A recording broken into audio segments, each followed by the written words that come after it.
Olá, pessoal, tudo bem? Aqui é Marta Eixo, estamos no nosso 9º podcast, 9, que é do ano que a gente tá agora, em 2025.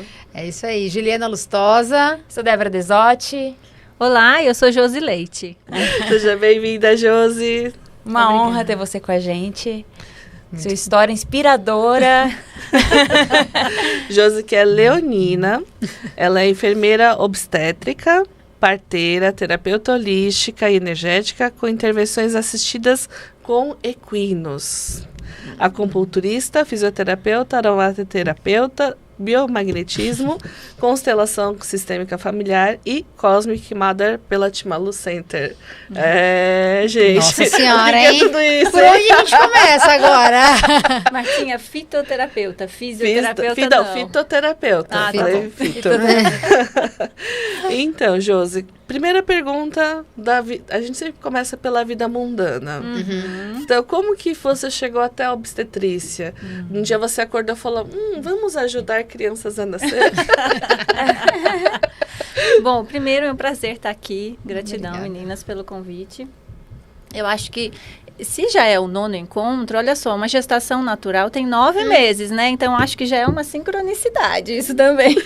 Total. Muito. Não é? Aham. Uma gestação natural física são 9 meses, né? Mas tem um período também de gestação energética. A gente pode falar sobre isso depois. Como que eu cheguei, né, nesse caminho de ser uma enfermeira obstetra? Na verdade, desde muito cedo eu tinha já uma certeza que eu queria ser enfermeira. Então, eu acho que o cuidado, essa dimensão do cuidado que é da enfermeira sempre esteve comigo. Então, desde a adolescência, 14, 15 anos, eu já sabia que eu queria entrar para a faculdade de enfermagem. E durante a graduação, na verdade, eu só me envolvi com a área materno-infantil. Então, não teve jeito, né? Desde a graduação, da metade da graduação, eu já comecei na área de saúde materno-infantil. E aí, ao me formar, eu entrei numa residência multiprofissional, que eu poderia fazer uma especialização em obstetrícia ou entrar na residência. E aí, entrei nesse programa de residência e foram mais 2 anos de formação acadêmica, né? Hospitalar acadêmica. Mas durante o processo de formação de residência em obstetrícia, eu comecei a ter algumas, eu vou usar essa palavra, algumas tristezas e comecei a ver que aquela área, daquela forma, não era para mim, né? Porque a atuação das enfermeiras obstétricas dentro do nível hospitalar ainda é muito, muito limitada, porque as intervenções médicas dentro do hospital são as mais comuns. Então, eu fui buscar uma outra formação. Já dentro da minha formação como residente em obstetrícia, eu busquei as parteiras do Nordeste, do nosso país. Então, já dentro da minha formação, a doida do hospital, que era a Josi doida mesmo, no bom sentido, já trazia algumas coisas mais naturais, de cuidados mais naturais, para colocar em prática, né, com o binômio mãe e filho. Então, você nasceu em São Paulo, mas nasci em depois... Campinas. Isso. E aí, depois foi para o Nordeste fazer esse estudo das parteiras. Isso. Então, foi... Ai, meu Deus, nós vamos falar em anos. Não precisa, tudo bem. Porque esse ano faz 20 anos que eu sou formada, né? Então, acho que foi em 2007, 2008, mais ou menos. No final da minha residência em obstetrícia, eu já fui fazer uma vivência com uma parteira de Olinda, Pernambuco, né? Que depois se tornou a minha madrinha parteira. Então, ela passou para mim os conhecimentos dela como parteira tradicional, tá? E aí, eu passei a não querer voltar mais para o sul. Aquela terra maravilhosa, então, né? de lá aí que eu comecei a ampliar, né, a minha busca, tanto espiritual como pelas outras terapias integrativas e complementares. E aí eu fui buscando para ajudar nos cuidados mais natural para esse binômio, no parto e nascimento. Então, não só no parto, né? Então, aí eu saí do nível hospitalar e comecei a atender partos domiciliares, que há 15 anos atrás, vamos dizer, não era tão comum. A gente estava começando, né, 15, 20 anos atrás, o que hoje tem muitas equipes multidisciplinares que atuam no parto domiciliar, né? Inclusive médicos, enfermeiros e as parteiras tradicionais que estão desde que o mundo é mundo, né?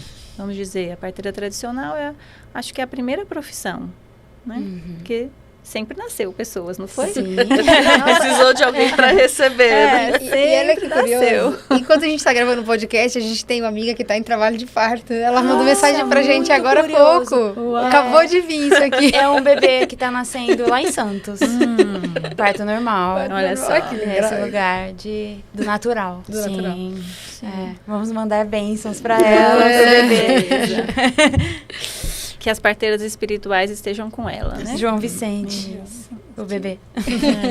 Que o João Vicente. E qual a diferença entre o hospitalar, né, que é o que as pessoas estão acostumadas, e o trabalho de uma parteira, assim? O que uma parteira faz além do que um trabalho obstetrício, assim?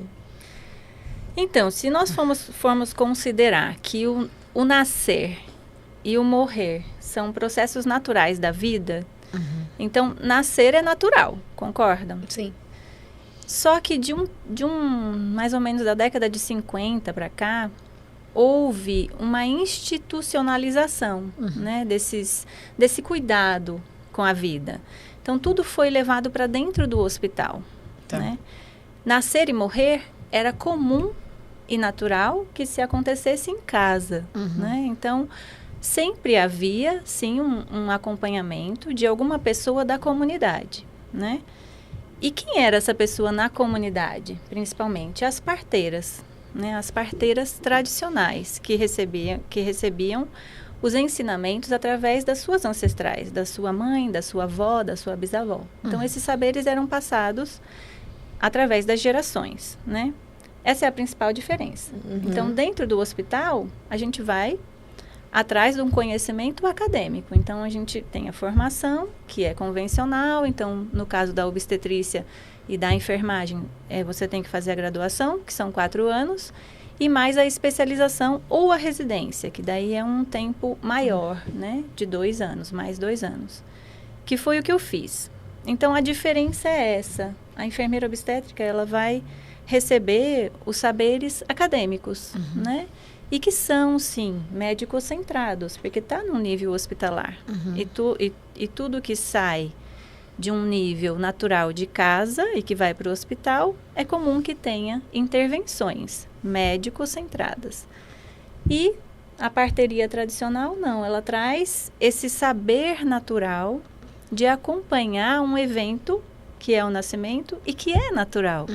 Que se a mulher está nas condições de saúde de baixo risco, e sim, a maioria das mulheres, elas estão nessa condição, né? Mas, com toda a nossa evolução tecnológica, enfim, a gente acaba saindo um pouquinho do que é natural. E aí vem as intercorrências, né? Então, principalmente é isso. Esclareceu ou não? Sim, e deixa eu te fazer uma outra pergunta agora. Não, porque eu acho mágico isso, assim. Eu nasci de parto natural lá no interior do Piauí, né? O pessoal fala que provavelmente de uma parteira, né? Não é. A enfermeira me pegou, assim. Meu pai nem conseguiu ver o parto porque eu nasci muito rápido.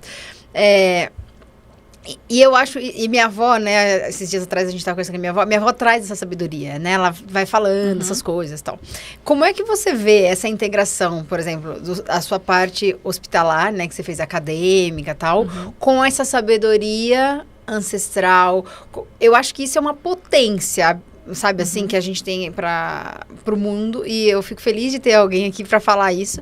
Mas como é que você vê na prática isso hoje? Como é que mudou a sua abordagem, né? Depois que você saiu só do acadêmico e integrou esse conhecimento das parteiras, né? Parteiras, isso. Na verdade, quando a minha madrinha parteira dizia assim, toda mulher que é parteira, ela nasce parteira. Ela está herdando a herança ancestral de, mesmo que ela não tenha conhecido fisicamente a sua ancestral, então, no meu caso, né? As minhas avós, a paterna e a materna, não são parteiras, tá? Mas eu não pude conhecer as minhas bisavós e também não sei a história das minhas tataravós, por exemplo. Então, eu não recebi diretamente essa transmissão desse saber pelas minhas ancestrais biológicas, mas eu recebi através de uma madrinha, né? E por que eu preciso falar sobre isso? Porque quando a mulher nasce parteira, em algum momento da vida vai aparecer esse dom que as parteiras têm como um dom, né? As parteiras tradicionais, tá? E aí, eu fui pesquisar um pouco da minha história. Toda parteira tradicional não é só parteira. Também é uma rezadeira, também é uma curandeira, enfim, uma herveira. Ela sabe lidar com todos esses tratamentos naturais. Então, ela não traz só esse aspecto de receber, né, aquela criança que está nascendo. Ela é uma cuidadora da comunidade. Então, ela é uma mediadora de conflitos entre aquele casal, aquela comunidade, aquela família. As pessoas vão buscar ela para conselhos, né? Toda criança que ela recebe, ela vai ficar como madrinha para uma vida toda, né? E ela vai virar comadre daquela mulher e daquele homem. Então, é uma relação mesmo que vem e que se torna familiar. Uma relação familiar mais ampla, né? E comunitária. Então, quando eu percebi que estar só dentro do hospital para o evento do parto não mais me trazia algo que é aquilo que a gente sente, né? Começa a dar aquele aperto e a gente não consegue, na verdade, realizar algo assim, tão perto, de aproximar mesmo daquela família, para poder acompanhar. Eu fui buscar esse novo olhar e imediatamente essa madrinha falou, ok, então eu estou aqui representando uma ancestral sua. E aí eu fui buscar essa minha ancestralidade, eu descobri que a minha bisavó era uma rezadeira, era uma curandeira. E, inclusive, o meu avô me deu um livro dela, da década de 20, que ela fazia remédios homeopáticos, olha só. Nossa. Então, esse livro está comigo, né?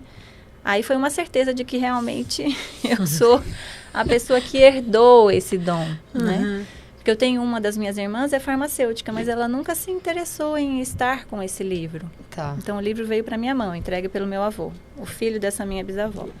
Então, mesmo que eu não tenha tido essa parteira na família, eu tenho essa linhagem que as parteiras carregam, né? Porque uma parteira não é só parteira. Até porque as parteiras tradicionais, elas não cobram, não cobraram financeiramente, elas fazem como uma doação mesmo, né? Então, você me perguntou, como é que eu juntei tudo isso? Quando eu fui trabalhar só como parteira, eu realmente abandonei o que eu recebi de ensinamentos da academia. Porque a intenção de atender um parto domiciliar, pela visão das parteiras tradicionais, tá? Porque tem muitas equipes hoje que atendem parto domiciliar. As enfermeiras obstetras, equipes médicas, enfim. E as obstetrizes, né? Porque tem uma formação na USP, se não me engano, que forma só parteiras, mas elas são chamadas de obstetrizes. Elas não recebem esse saber tradicional, que é transmitido através da oralidade, que está fora da academia, né? Então, quando eu escolhi atender parto domiciliar, eu realmente deixei a bagagem acadêmica de não levar instrumentos que a gente usa no hospital para dentro da casa da mulher. Então, a minha atuação nos partos domiciliares, até quando eu atendi parto domiciliar, foi com a sabedoria e os instrumentos da parteria tradicional, que são os naturais. Então, por exemplo, vou dar um exemplo clássico. Eu não levo cilindro de oxigênio para atender um parto domiciliar. Por quê? As parteiras, elas entendem que se um bebê ou a mãe precisar de um oxigênio, é no hospital que ela precisa estar e não em casa. Tá? A gente tem a outra tecnologia, que são os chás, que são as rezas, que são as massagens, que são os cheirinhos, né? Você falando isso me lembrou uma coisa bem interessante, porque não acontece hoje, Porque muitas mães têm aquilo que eles chamam de baby blue, né? Então, se você tem uma parteira que, na verdade, é alguém que vai te acompanhar, principalmente nesse momento de depressão, assim, isso apoia muito, né, a mãe? A diferença, na verdade, do atendimento com uma parteira tradicional é, como eu disse, ela já conhece a história daquela família desde antes daquele casal engravidar. Então, ela sabe quais são os desafios que aquela família vive em todos os níveis, né? Sociais, de saúde. Ela conhece como é que está desenvolvendo o trabalho de parto, como nasceu o bebê também tem um significado, né? Que ela vai ficar atenta na primeira infância daquela criança, durante 0 a 7 anos, ela vai estar sempre ligada. Depende de alguns sinais na hora do parto, aquela parteira ela fica totalmente ligada àquela criança, porque pode ter um risco de acidentes, por exemplo. Quando uma criança nasce enlaçada pelo cordão umbilical. Tá. Tem um significado para a parteira tradicional. Agora, dentro do hospital, isso tanto faz. Não existe um significado, porque é uma ação muito pontual daquela equipe que está trabalhando dentro do hospital, né? Como, infelizmente, uma linha de produção mesmo. Então, não tem o tempo e o olhar para ampliar para uma situação de vida que é ampla. Sim. Né? Então, ela já vai ter indícios, por exemplo, se uma mulher pode ou não ter depressão. Porque ela está acompanhando durante todo o pré-natal, ela vai acompanhar como foi o parto, o nascimento e principalmente como é o puerpério, que são os primeiros dias ali de mãe e bebê. Então, ela vai atuar muito mais rápido, muitas vezes, do que uma equipe de saúde que não está atenta a todo esse cenário que a parteira está atenta. O Doni tem uma pergunta interessante aqui, hein? Ai, vamos lá, Doni. Se a parteira consegue fazer o parto dos seus próprios filhos? Então, eu conheço histórias de mulheres que já fizeram, né? Já acolheram o seu próprio bebê. Mas mesmo as parteiras, elas escolhem ter o apoio de uma outra parteira. Elas só acolhem o seu próprio bebê, Doni, se realmente não tiver outro jeito, né? Se for um parto rápido ou se for numa região que a parteira ou a equipe demorou para chegar. Mas todas as parteiras, elas preferem sempre estar acompanhada. Tá? Acho que porque elas entendem a importância desse trabalho, né? Isso. Que ele é um pouco mais amplo, não é só ali o momento do nascimento, né? Isso. É um recebimento mais espiritual e num nível ali de acolhimento também, né? Isso. Daquela mãe que está se tornando mãe naquele momento, né? Então, acho que é interessante. E uma pergunta do David, que ele coloca a diferença entre doula e parteira. Sim, vamos lá. Isso é bem importante, David. Obrigada pela essa pergunta. Então, parteira é a mulher, né? Porque na maioria são mulheres, mas existem parteiros homens também. Ah, que legal. Em muitas comunidades indígenas, tem parteiros que são homens também, mas não é tão comum, né? A parteira é aquela que vai estar responsável para acolher o bebê quando nasce. Tá? Então, ela está totalmente conectada com a mulher para esse evento, o nascimento do bebê. E a parteira, na tradição das parteiras, ela vai ter uma ajudante, vamos dizer assim. Tá. E essa ajudante, no caso, seria a doula. Então, a doula vai ajudar tanto a parteira como a mulher, o casal, a família. Muitas das ações que são feitas em casa, porque parir em casa é natural, mas tem que ter uma equipe, porque é bastante trabalho. Há uma organização, porque as pessoas acham, na verdade, que não, eu vou parir em casa e pronto. Não, também há uma organização, há um preparo, né? Sim. Não é assim que acontece, não, há um preparo. E aí a doula vai estar, na verdade, atenta a esses cuidados do todo. A esses cuidados que a mulher precisa. Muitas vezes a parteira, ela vai estar ali rezando ou fazendo, muitas vezes costurando ou um bordado, mas ela está ali naquele bordado, mas ela está conectada com o todo, inclusive com a espiritualidade, com os sinais assim mais sutis, para perceber como é que está sendo a dinâmica mesmo desse trabalho de parto da mulher. E a doula, ela vai estar atuando por exemplo, com uma massagem num ponto de dor da mulher, ou ela vai estar atuando em preparar alguma comida ou algum chá que a parteira pede para dar tanto para a mulher que está parindo, como para o pai ou alguém da família, tá? Então, a diferença clássica é essa. Tá. A parteira é quem vai ajudar a receber o bebê. A doula vai cuidar dos outros aspectos. A doula não está ali para receber o bebê. Tá. Ok? E, ô Josi, como que você vê esse movimento que está acontecendo? Porque nos meus atendimentos com gestantes, todas que querem ter o parto em casa, o parto domiciliar, natural, é muita resistência. Elas não encontram mais quem faça. Existe uma pressão muito grande, né? Não faça. E as mulheres, eu sempre falo, ouça o seu saber. E como que você percebe esse movimento que está acontecendo hoje na sociedade e que está gerando sofrimento para várias gestantes? Porque aí elas acabam tendo medo de seguir esse saber ancestral ou seu próprio saber. Isso. O que eu acredito, Débora, e sinto é que há que se fazer um resgate desse empoderamento pessoal da mulher, dela perceber a natureza do seu corpo.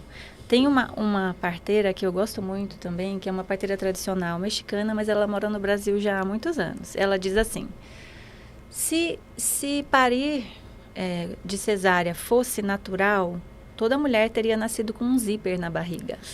Nossa, não é legal? Essa é muito boa. Adorei. Nossa, eu nunca mais esqueci.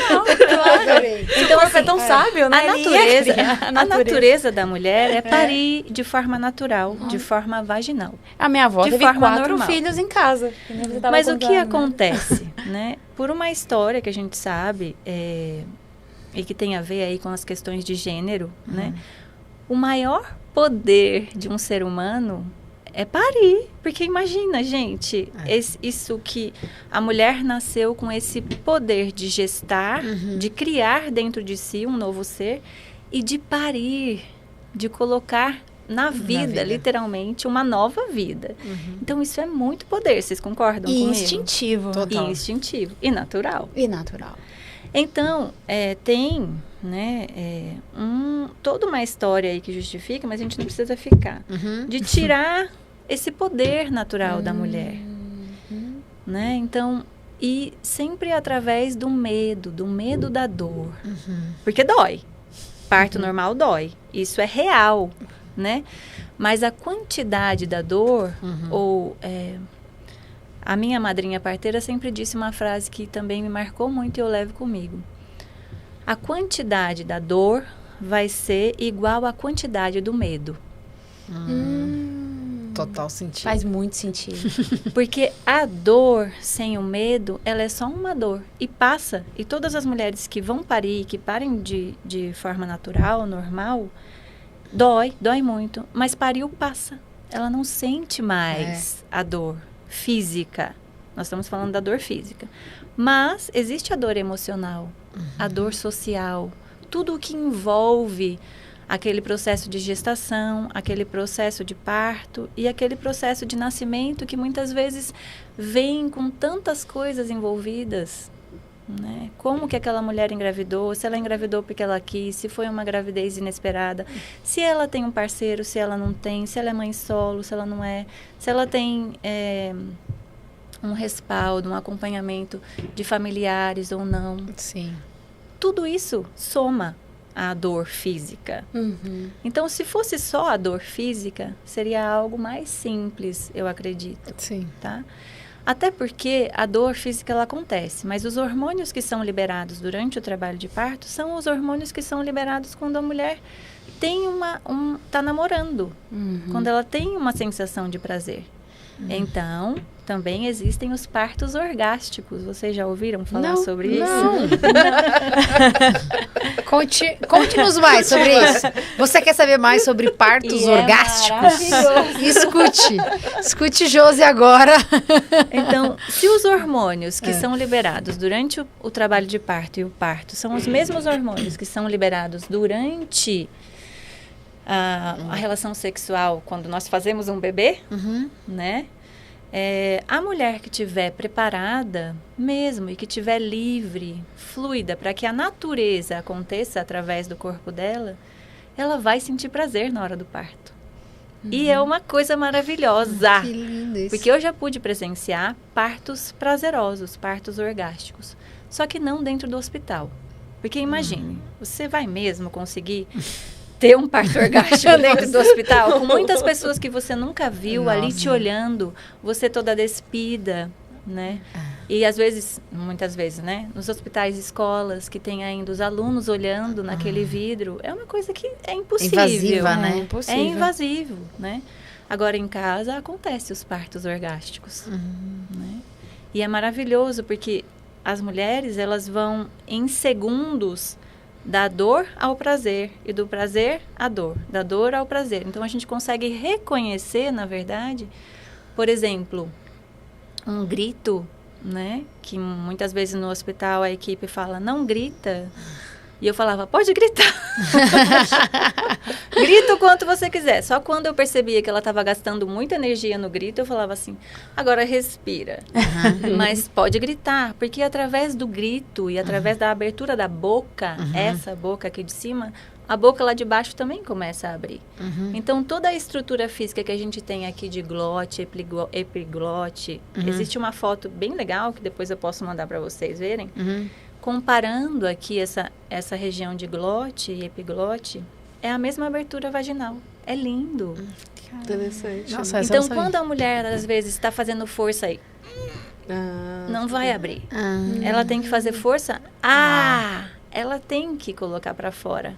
Por aqui, para conseguir colocar para fora, por baixo também. Tem conexão direta. Tem, claro que tem. Uau. Energeticamente, a gente eu sabia disso por conta dos chakras, né? Garganta, sexual. Mas essa parte física eu não sabia. Na fisicalidade há uma semelhança das estruturas. É lindo. Nossa, que demais. Nossa, que curioso isso. Se a gente fizer uma pergunta, eu esqueci. E depois você foi levando isso lá pro... Quer dizer, recebeu tudo isso lá no Nordeste. E agora você faz parte de um grupo que troca saberes? Como é que é isso? Porque aqui, a gente aqui do Sul, a gente não sabe o que acontece por lá. Vai que tem alguém assistindo que quer ter um parto natural. Pois é, hoje faz, na verdade, uns 9 anos que eu não atuo diretamente como parteira. Né? Então, faz mais de 15 anos que eu não atuo como enfermeira obstetra. E é importante eu falar isso, né? Eu atuei como enfermeira obstetra quando eu estava no hospital. A partir do momento que eu decidi abandonar a carreira acadêmica, eu fui para atender partos domiciliares como parteira tradicional. Né? Como eu disse, eu não levei os instrumentos que eu usava no hospital. Eu passei a usar os instrumentos que eu recebi da parteria tradicional. Ok? Mas, me ajudou? Sim, eu ter estudado enfermagem obstétrica, é lógico que me ajudou, né? Mas todas as parteiras tradicionais recebem também esse ensinamento, de uma maneira ou outra, né? E existem muitas mulheres jovens hoje que são as que estão herdando esses saberes. Então, no Brasil, a gente tem, sim, um grupo de parteiras tradicionais jovens que estão recebendo esses saberes, tá? E que não são profissionais da saúde, que não tiveram uma formação acadêmica na área da saúde. Então, para ser parteira tradicional, não precisa ser uma profissional da saúde como eu sou, tá? A pergunta era qual mesmo? E aí, quando você encontrou todos esses saberes lá no Nordeste, e aí está dividindo isso nesse grupo, me conta um pouquinho desse grupo, como é que ele funciona. Então, faz cerca de 9 anos que eu não atuo diretamente como parteira, né? Recebendo bebês. Então, eu atuo mais como terapeuta holística, mas atuando no pré-natal e no pós-natal. Né? Nesses últimos 9 anos eu não atuei tanto no parto em si, tá? E aí eu faz 2 anos que eu moro na região do Cariri, cearense, na cidade do Crato. E lá tem um grupo que na verdade fica em Exu. É tudo junto, viu, minha gente? Exu já é Pernambuco, Crato é Ceará, mas está ali, na divisa, né? Então eu conheci pessoas que já fazem um encontro, que já... Esse ano é o 9º encontro, então desde 2017 que acontece esse encontro, chamado Encontro de Saberes da Caatinga, tá? Que é uma troca de saberes dos mestres populares e que são as parteiras tradicionais, os rezadores e as rezadoras, os raizeiros e as meizinheiras e os mestres de cultura. Então, eu falei, sim, que é mesinheiras. Que isso? Não conhecemos, adoro esse podcast. Pois é, eu também adorei, porque eu não conhecia esse nome, né? Meizinheiras são as mulheres que fazem as meizinhas. Vou deixar vocês mais curiosos. Google, o que são as meizinhas? E isso é uma coisa bem de lá mesmo. Tá. Os remédios naturais, as garrafadas, os ungüentos, tá? Porque lá os homens são chamados de raizeiros, ou raizeiras, que fazem o tratamento, por exemplo, e a indicação, né, para as desarmonias de saúde, com as plantas, com as raízes, através dos chás. E as meizinheiras, elas fazem as tinturas, os xaropes, tá? Que é conhecido como meizinhas. Os remédios, esses remedinhos são conhecidos como meizinhas. Gostei dessa, né? As tinturas que o pessoal vende aqui hoje, eles fazem lá naturalmente, Fazem. Tintura de amora, enfim. É isso. E como é que faz para participar? Quando vai ser? Esse encontro de saberes da Caatinga, ele tem o objetivo de trazer, na verdade, esses saberes desses mestres, né? Dessas pessoas que vêm, muitas vezes, são indígenas e são pessoas da comunidade, remanescentes de quilombos que tem também lá. Então, a região do Cariri, ela está no Ceará, mas esse encontro é da Chapada do Araripe. E a Chapada do Araripe pega 3 estados, que é Pernambuco, Ceará e Piauí. Minha terra, minha terra. Mas a maior parte está ali mesmo no Cariri, cearense. Então, esse encontro acontece na cidade do Exu, que já é Pernambuco. Esse ano é o 9º encontro e o objetivo desse encontro é transmitir para os mais jovens esses saberes que esses mestres têm, que são esses saberes ancestrais, né? Experiência passada também de pai para filho, e aí, como muitas pessoas hoje mais jovens não têm mais interesse, esses, né, que são filhos desses mestres, para quem vai passar esse saber? Né? Então, há essa troca de saberes. É um encontro de 3 dias com esses mestres. São grandes rodas. Então, são 4 rodas. Uma roda das parteiras tradicionais, uma roda dos raizeiros e das mesinheiras, uma roda dos benzedores e das benzedeiras e uma roda dos mestres de cultura. Então, quem fica com o microfone são só os mestres. E as outras pessoas ficam lá só ouvindo e aprendendo. Então, eles, através da conversa, vão trocando receitas, vão trocando histórias bem-sucedidas. E a gente vai, né, colocando tudo isso na nossa bolsa desse saber, dessa ciência ancestral. A passagem pela fala, né? Isso. Pela oralidade ainda. Isso. Tudo através da oralidade, nesse objetivo dessa troca de saber. Então, para quem vai, recebe esse saber. E também é uma maneira de colocar esses mestres, né, de valorizar o saber que eles têm. Então, o principal objetivo é esse. O encontro tem como princípios verdade, simplicidade e amor. Então, vocês imaginem, são muitas trocas.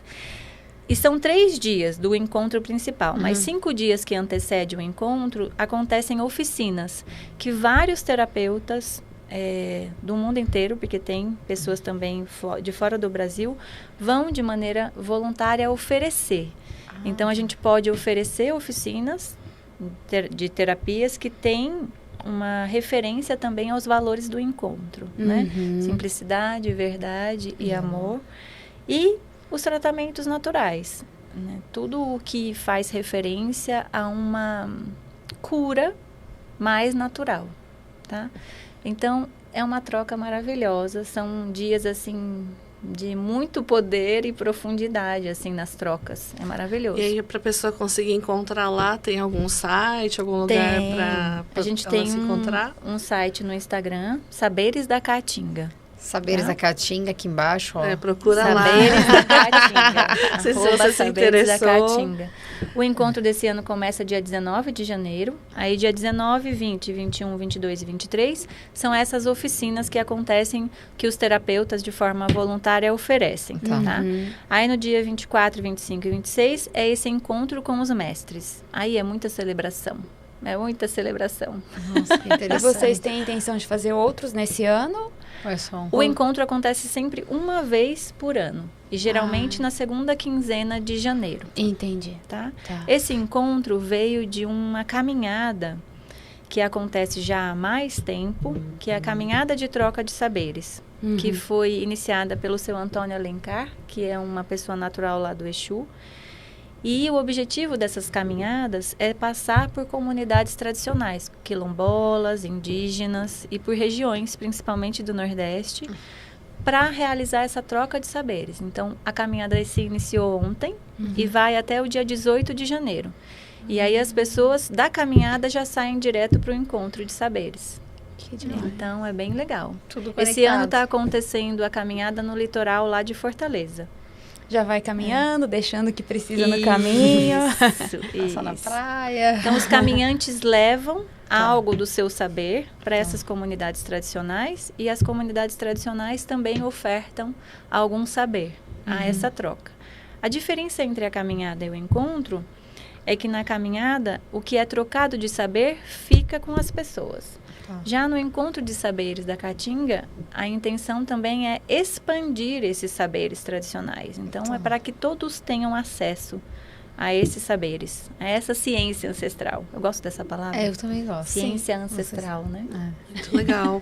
Falando de ancestralidade, a gente vai mudar um pouquinho de assunto, porque eu queria que você falasse um pouquinho mais, né, sobre a constelação com equinos.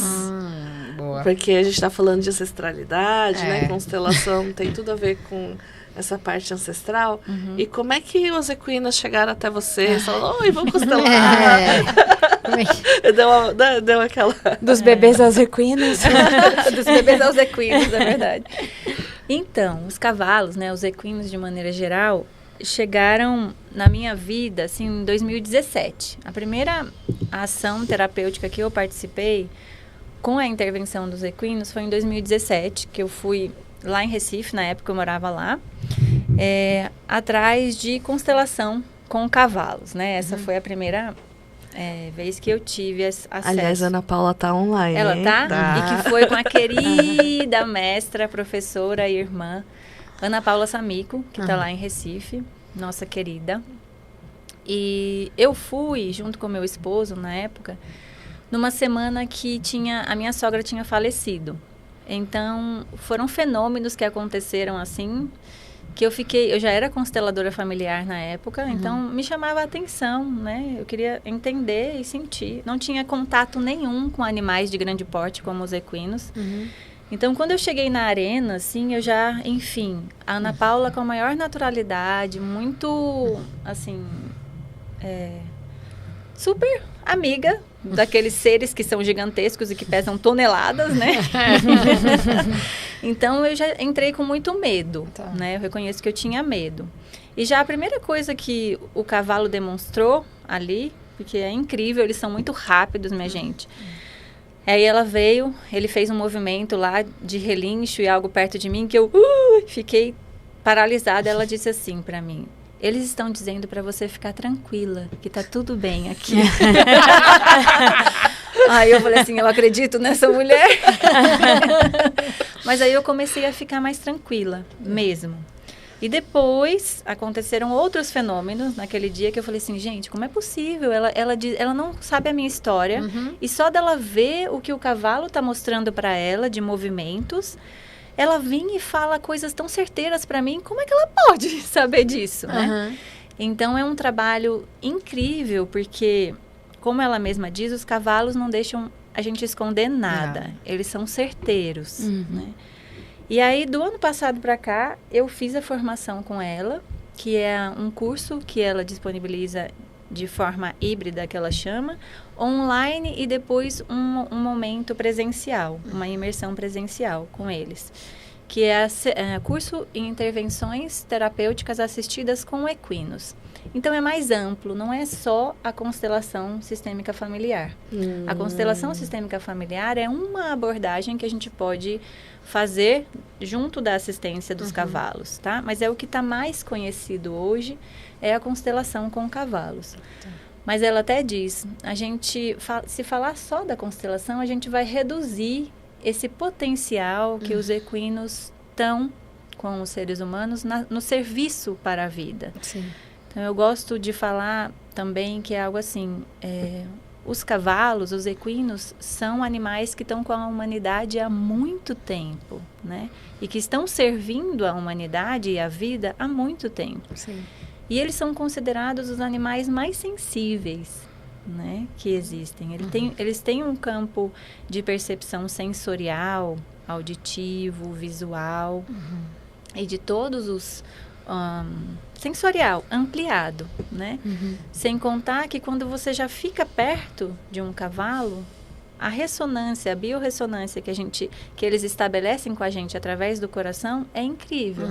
Então, por mais que, por exemplo, a minha primeira experiência, eu tinha medo, e muitas pessoas têm, eles conseguem começar a calibrar numa biorressonância para que os batimentos cardíacos do nosso coração começam mesmo a ficar mais calmos.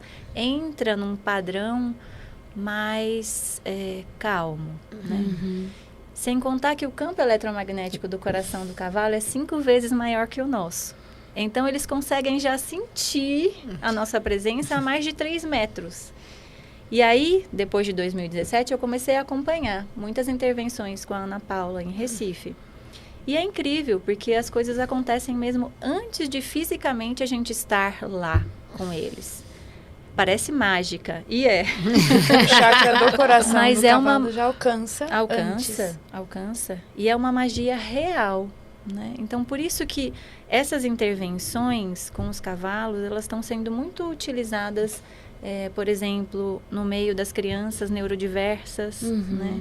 Das pessoas que têm desafios psicoemocionais, mentais e até físicos. Por quê? Os cavalos nos ajudam a entrar na multidimensionalidade. Né? E como você falou, né, o campo deles é muito maior dessa questão do amor, né? Isso. Então, às vezes, eu já ouvi um caso de crianças que com muita tecnologia elas estão perdendo a sensibilidade de sentir, de amar, elas estão muito frias, assim. E elas só conseguem demonstrar afeto no cavalo. Sim.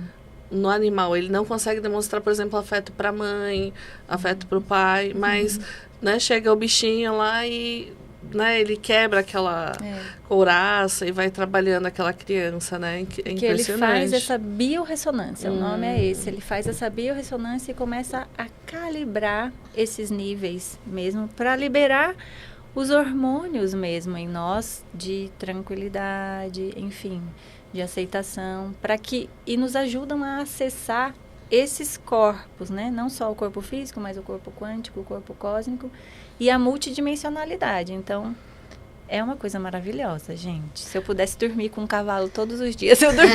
O olhar do cavalo é profundo também, né? Além dessa questão da expansão do chakra do coração, o olhar dele te leva para outro lugar. Isso. Eu sou suspeita pra falar, porque quando eu era criança, né, eu morava no Piauí, né? Sou piauiense. E eu tenho um tio que andava muito a cavalo, então eu andava muito a cavalo. Assim, eu amo, tanto que eu participava de provas, né, tal. E até falo, de vez em quando eu vejo um cavalo assim, ai, posso andar? Tipo assim, né, aí eu peço licença, porque também eu sei, né, da questão do cavalo. Mas assim, é um negócio, eu não sei explicar, realmente é indescritível, assim, realmente, eu me sinto muito bem, assim, dá uma paz, sabe? Isso. É muito... Eu não tenho essa experiência, por exemplo, de montaria, né? Mas hoje eu consigo estabelecer essa comunicação com o cavalo muito rápida, assim. Porque é essa linguagem mesmo, é a linguagem mais sutil e através do coração, né? Então, uma pessoa lá no Exu, que eu fui visitar um Aras para poder fazer uma parceria, ela ficou impressionada que como eu consegui fazer e me aproximar do garanhão do Aras. Que muitas pessoas têm dificuldade de se aproximar do garanhão, ou ele não permite, né? Então, eu me aproximei E fiquei com ele testa com testa. E ela falou assim, como você conseguiu isso? Eu falei, eu só conversei com ele, eu pedi permissão, né? Então, é isso.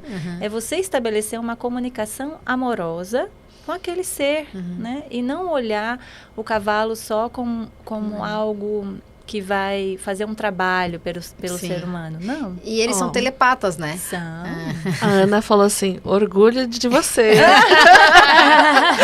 Bravo. E que você está levando a sabedoria dos cavalos para toda a humanidade. Sim. E cavalo é uma medicina, Cavalo né? é uma medicina. Então, ampliar esse olhar de que os cavalos, eles vão ajudar mesmo o ser humano numa medicina energética, natural, né? E nesse nível de ressonância mesmo, da verdade do que nós somos, que vai além só do pensamento, né? Das questões racionais, mas é esse campo mesmo de interação, né? E no xamanismo, o cavalo como animal de poder remete muito também a trabalhar coragem, força, amor por conta do coração. Sim. Trazer isso nas É constelações. muito interessante pensar que eu não tinha parado para pensar nesse nível de força, né, dos cavalos. Tanto é que os nossos carros, eles são Divididos por cavalos. Força de cavalos, né? Quantos cavalos de força que tem o seu carro? Não é isso? Aí já traz essa sabedoria. Traz essa sabedoria. Até na mecânica do carro. Mas é uma força que é uma força amorosa. Não é uma força visualmente, né? É um ser enorme que pesa toneladas, mas assim, ele é tão sutil, ele é tão leve que eles nem fazem barulho.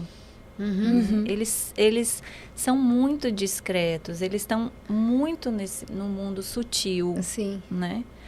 É maravilhoso. Maravilhoso. Jô, e quem quiser fazer esse trabalho com cavalos, com você, onde te acha?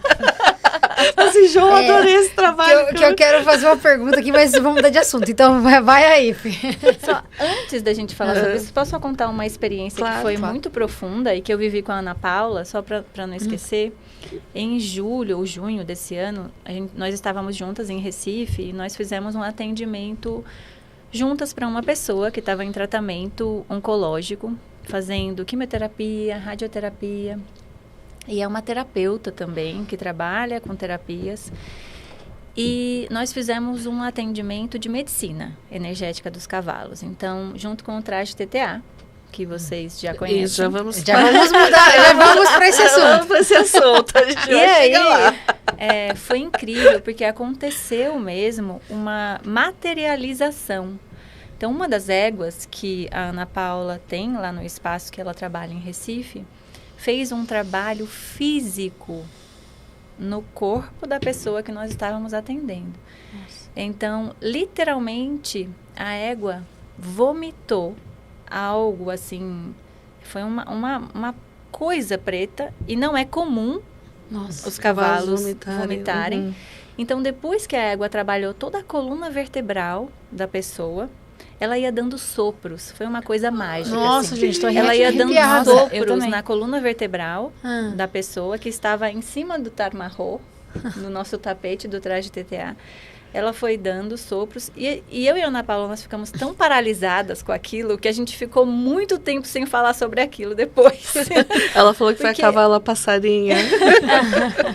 Porque a gente precisou também digerir aquilo tudo que aconteceu. Porque foi uma manifestação física, tá? Que aconteceu. Como a égua manifestou algo que precisava ser colocado mesmo para fora, de forma literal. E depois daquele dia, a pessoa não precisou mais fazer as sessões de quimioterapia, que ainda estavam agendadas, e entrou num processo de remissão do câncer.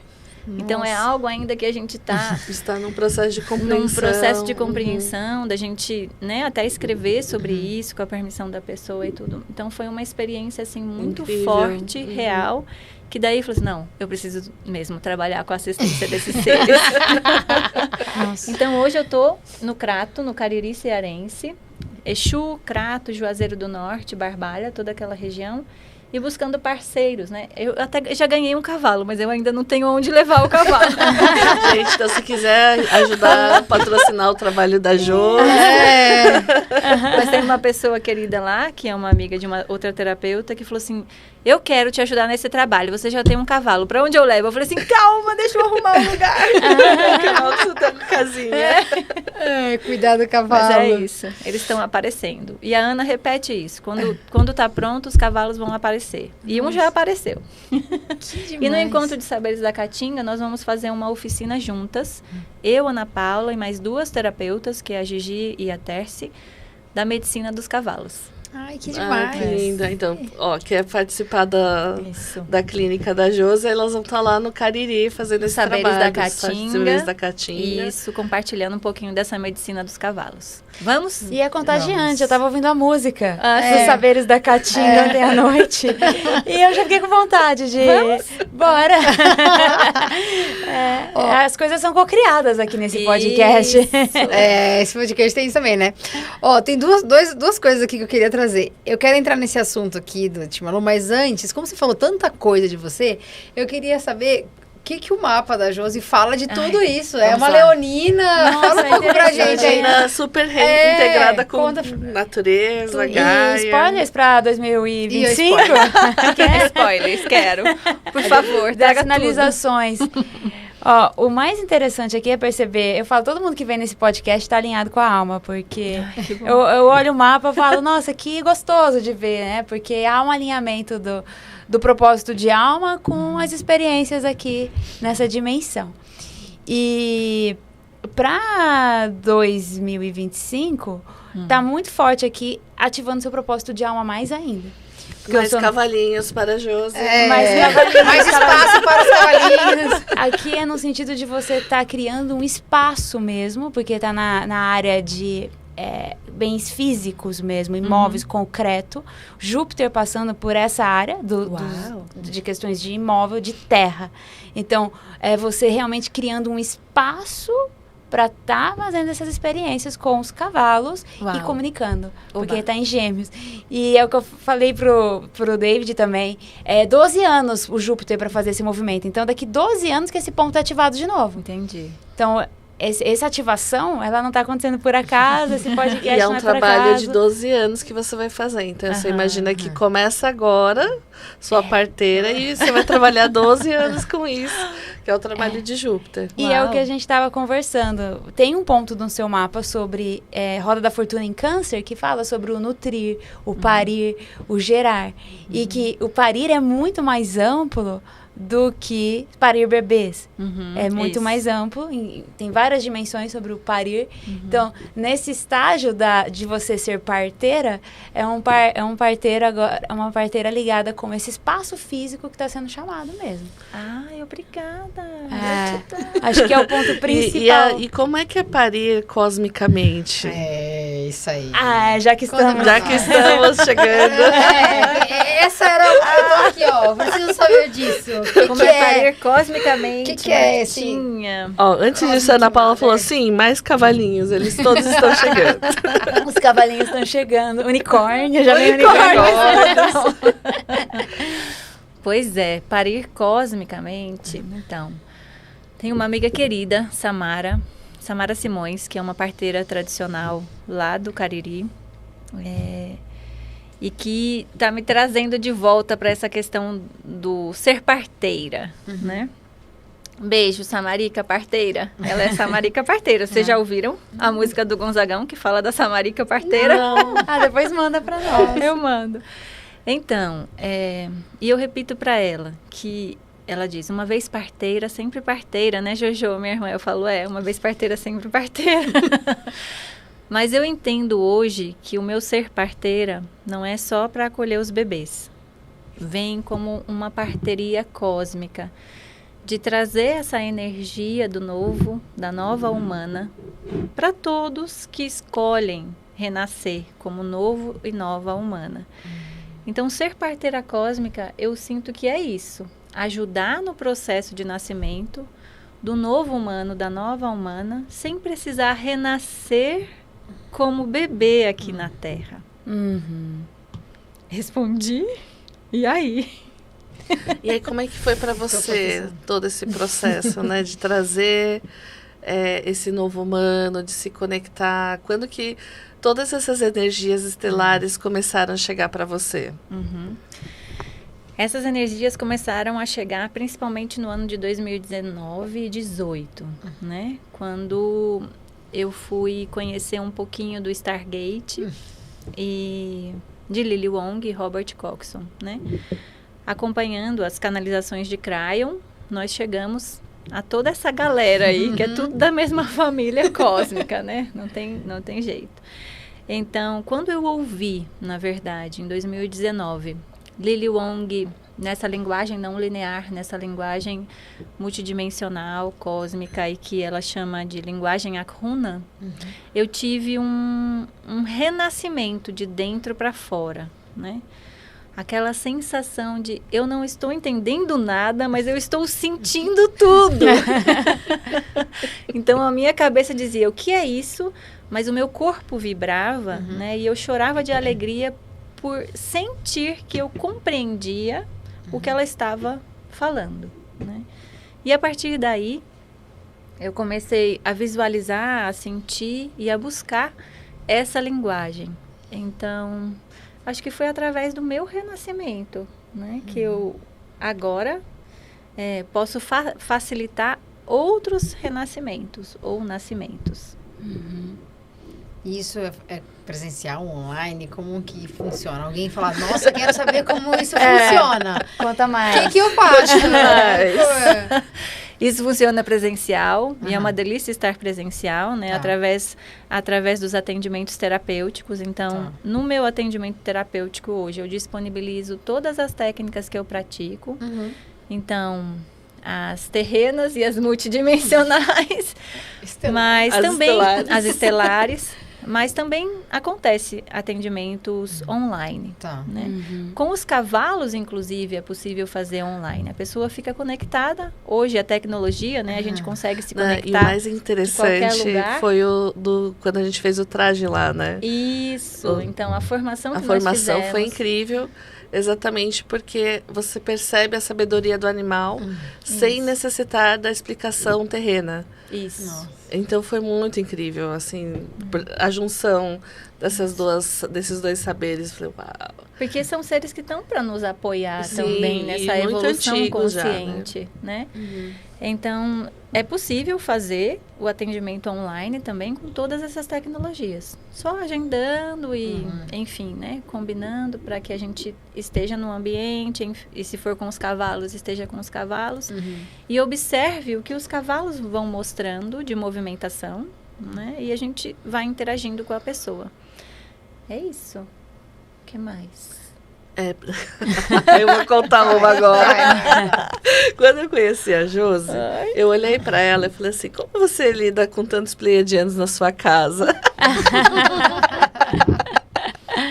Porque eu via como se fosse um aeroporto na casa dela.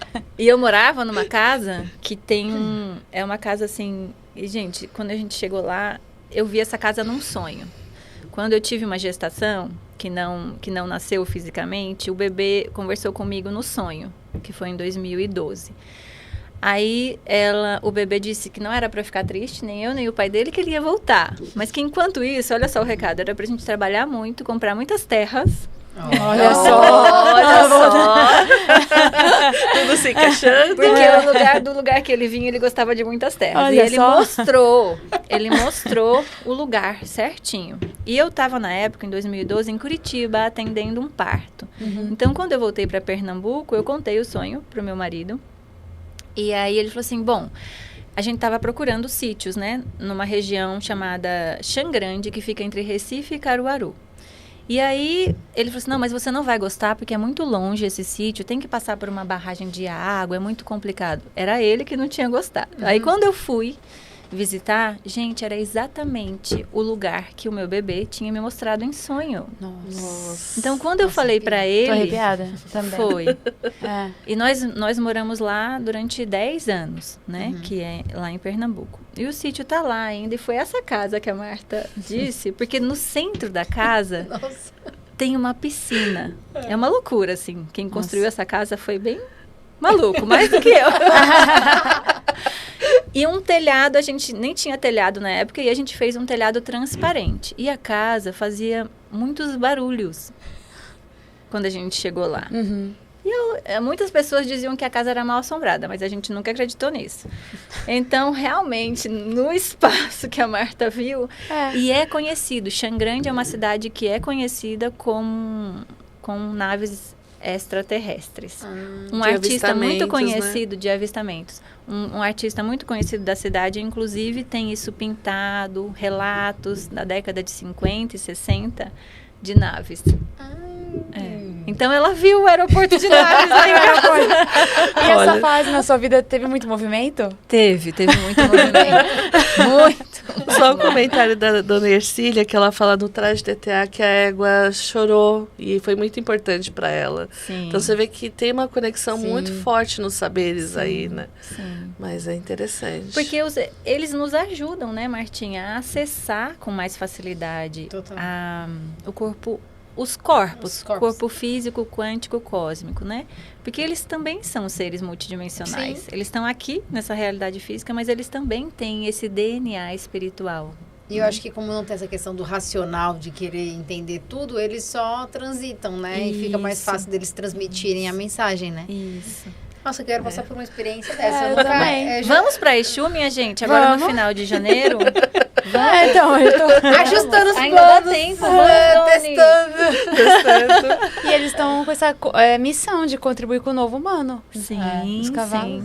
Sim. Que demais. A serviço da vida, né? A serviço da vida. Há quantos milhões de anos que eles estão a serviço da vida, junto dos seres humanos? É uma coisa maravilhosa, né? Uma missão muito linda. Linda, né? Muito bem. Gente, então o aeroporto de naves não existe mais. Não mas tá mais disponível. Se quiser encontrar a Josi.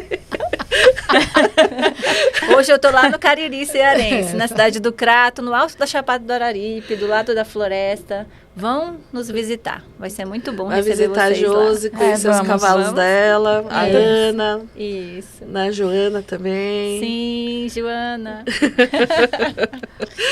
Josi, fala. Eu ia falar isso. Quer deixar um recado final para 2025, para quem tá ouvindo. Suas redes, como suas te encontrar. redes também. Deixar um recado final e como te encontrar. Um recado final é que eu desejo que esse ano de 2025 seja um ano de muita paz, desde dentro, de dentro para fora, para que daí de fora para dentro também aconteça. E que cada um consiga encontrar o seu verdadeiro propósito, né, de vida aqui. Para que a gente encontre realização em todos os momentos da nossa vida. Então, um pouquinho da minha história, que ainda, né, de todas essas mudanças, essa busca, é através desse sentido, do que me realiza de fato, o que me faz feliz, o que me traz entusiasmo de continuar aqui, vivendo, compartilhando, experimentando, né? E expandindo, desde dentro para fora. Então, que nós tenhamos coragem, né? De encontrar a verdade do nosso propósito aqui. É isso. E quem quiser me encontrar, eu tô por aí. Manda um bate-sinal. A Maria Macegosso, a gente já deixando spoiler aí. Spoiler.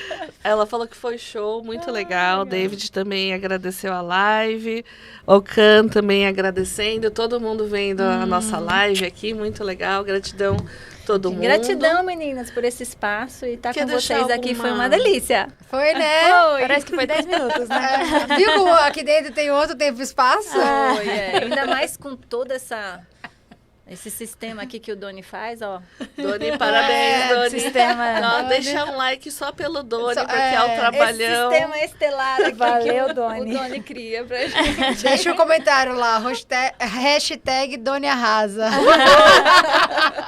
Que é o trabalhão pro Doni pra trazer a gente aqui, né, Doni? Então, dá uns like ó, só pelo trabalho que a gente tá fazendo aqui. É verdade. E o Doni, né? E é isso, pessoal. E vamos juntas. Vamos, né? Vamos em manada. Vamos. Boa, gostei. Nesse tipo maior. de manada assim, né? Vamos em manada. Fazer aquele barulho de cavalo. Assim. Solta a criança. Aí, pessoal, Muito bom, gratidão, pessoal. Gratidão, Doni, todo mundo. Obrigada, valeu. Valeu. Até o nosso próximo podcast.